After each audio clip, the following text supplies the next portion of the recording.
All right, guys, what's going on? Welcome in. So I'm actually running a little late here, so I'm going to have to break down Todd McShay's mock draft 3.0 from the car on the road. But let's not waste any time. Let's jump right in. With the first pick, Todd has the Jacksonville Jaguars going with defensive end from Michigan, Aidan Hutchinson. Now, this to me is totally based off of the Jacksonville Jaguars franchise tagging Cam Robinson. But the way, really, first and foremost, I would like the pick. You know, Jacksonville, thinking about Josh Allen, pairing up Josh Allen next to another prime edge rusher, whether it's Hutchinson, whether it's Kayvon Thibodeau, something along those lines. Thinking about that pass rush for Jacksonville for years to come gets me excited. So if the Jaguars end up with Aidan Hutchinson, it is not a bad pick, not in the least. But I will say this: I personally don't think that the Jacksonville Jaguars franchise tag Cam Robinson and then they're like, okay, you know what, we're done. We're done with left tackle. We're done trying to fix the offensive line. It's a one-year investment. Cam Robinson is not a top 5 left tackle in football. He is not a top 10 tackle in football. I do believe that the Jaguars are still in play for an offensive lineman, and hey, if you can draft an Evan Neal, play him at guard, you can play him at right tackle, and then once the trade deadline rolls around, maybe you can part ways with the Cam Robinson there. So I think Cam Robinson just gives the Jaguars some security and an insurance policy on the offensive line, and I wouldn't count them out for going offensive line as of right now.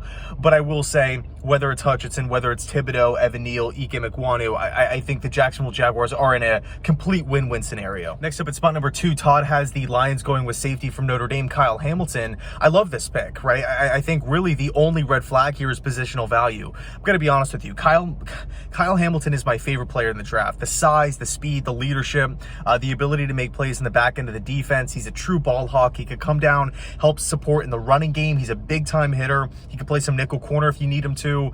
He never has to come off the field. You feel good with him in tons of different defensive looks, tons of different defensive packages. This guy is a Swiss Army knife, a great player, high floor, but also high ceiling. Okay, so man, it gets me pumped up thinking about Kyle Hamilton at the next level. I truly feel like he could be a top 8 safety his rookie year in the league. Okay, like that's how good of a player he is. But the only thing is the positional value. If you value or if you buy into that argument of positional value and you don't feel comfortable taking a safety at 2, then you probably won't like this pick.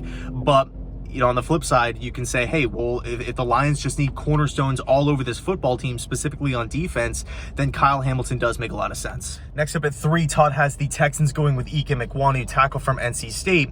This is one of those picks that I feel like will make a ton of sense if the Texans trade away Laremy Tunsil. There's been some smoke. Laremy Tunsil could be moved if the Houston Texans do decide to, continue this rebuild. I mean, you can get a nice haul back in return for Laremy, and I think Ike could step in immediately and fill his shoes at left tackle. Great prospect. I like the pick, but I think if it was me, if it was my mock draft, or if I was the Houston Texans, I think because right now we don't know what the future holds for Laremy Tunsil, Evan Neal would be the better pick here because I feel like he could fit more seamlessly at right tackle and be a day 1 upgrade there. And now you still have Laremy on the roster. Okay, so I think really this selection comes down to the future of Laremy Tunsil. But either way, Ike Ekwonu, Evan Neal, I don't really think you could go wrong. And then at spot number 4, we have the New York Jets going with tackle from Alabama, Evan Neal. Makes a ton of sense. Okay, right off the bat, you look at the question marks that the Jets have on their offensive line. Pending free agents, Morgan Moses, Dan Feeney, Greg Van Roten will probably be released. Cam Clark on the inside had to retire because of a medical concern. Mekhi Becton missed the entire season last year.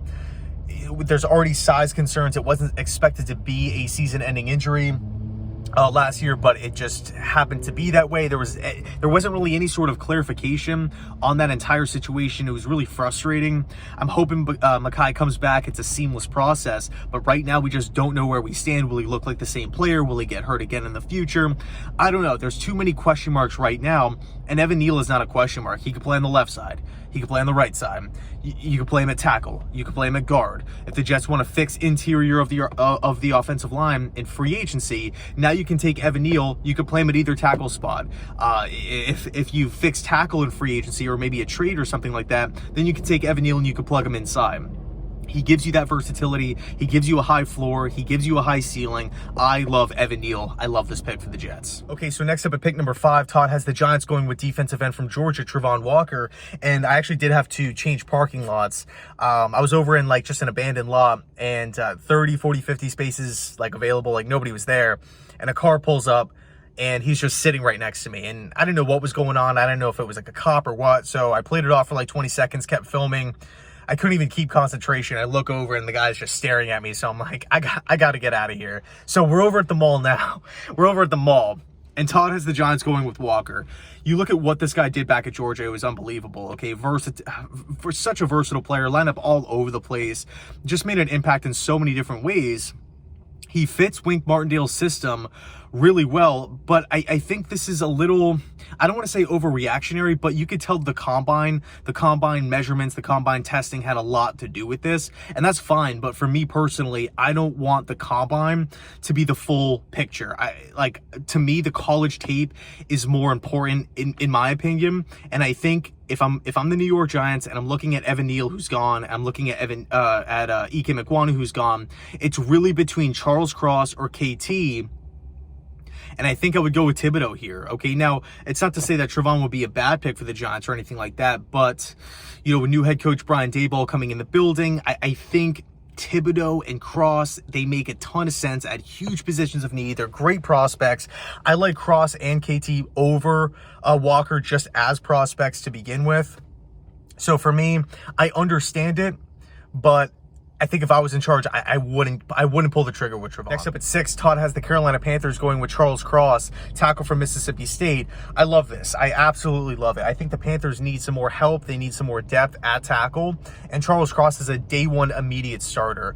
Now, obviously, there is a quarterback question mark here, and Aaron Rodgers is no longer an option. Russell Wilson is no longer an option. The team reached out to the Minnesota Vikings about Kirk Cousins, but that doesn't really seem like it's going anywhere. So it's really down to guys like Deshaun Watson, who's in the middle of a legal thing, and Jimmy Garoppolo. So I think Carolina, they have a lot of young studs on defense. They have some nice offensive weapons. It'll be interesting to see if they trade Robbie Anderson. But yeah, I mean, Charles Cross, you cannot go wrong. At 7, Todd has the Giants going with wide receiver from Ohio State, Garrett Wilson. I don't like the pick. I got to be honest with you. I love Garrett Wilson as a prospect, and I love the direction that the Giants are heading in. They have a lot of opportunities to get better, but I got to be honest with you. The Giants don't need wide receivers. I don't think the Giants need wide receivers. Granted, I'm not watching every single snap of Giants football, but they just brought in Kenny Golladay on a mega deal. Sterling Shepard is on a multi-year contract. He could still get the job done. There has been some talk about, hey, maybe he gets released to save some cap space, something along those lines. Okay, fine. But they selected Kadarius Toney in the first round a year ago, and free agency hasn't even started yet, so they can go add another wide receiver there. I look at the offensive line as a major problem, and I keep seeing, maybe it's something that, the fans are kind of being left in the dark with, and the draft insiders know more than we do, because they keep projecting wide receivers to the Giants, but to me, I just don't understand it. Again, I love Garrett Wilson. I would love it if the Jets landed him. I just don't know if I love it for the Giants. I think the Giants, and yeah, you're not necessarily drafting for need all the time. I completely get that, but there are some really, really good players on the board here. Really good players that could come in and start day one for the Giants. Where Garrett Wilson, it's like, is he going to be the number 2 option or the number 3 option? There's too many question marks. Not a fan of this pick. Next up at pick 8, Todd has the Atlanta Falcons going with wide receiver from USC, Drake London. I love this. I absolutely love this pick. He could be the A.J. Brown of the Falcons, right? We know Arthur Smith. Where did he come from? Tennessee. Tennessee obviously built everything through the running game, working with Derrick Henry in that offensive line. Just a smash mouth football team, but AJ Brown is a fantastic wide receiver, and he does a lot of really, really good things. London has a similar type of skill set. He's a big body guy, 6'5", wins 50-50 balls, instant red zone threat, box out guy. Calvin Ridley suspended for the entire season. It didn't even look like Atlanta was going to be bringing him back. Julio Jones obviously no longer with the team. The Falcons need some help at wide receiver here. London is I think London would be the team's best wide receiver immediately. the team's X wide receiver right out of the gate. Okay, so I love it. You can maybe make an argument for Ahmad Gardner, a cornerback, or something like that. But I think London sitting here, it's definitely enticing. I really don't think you could go wrong if you are the Falcons. Next up at 9, Todd has the Seahawks going with defensive end from Oregon, Kayvon Thibodeau. Right off the bat, I love this pick for the Seahawks, but my only gripe with this pick is that I just have a hard time seeing the Jets pass on him at spot number 4, and then the Giants pass on him twice. I think he would be a great fit with either NY team. Both New York teams need desperate help off the edge, but I guess in this situation he does have them going with Walker.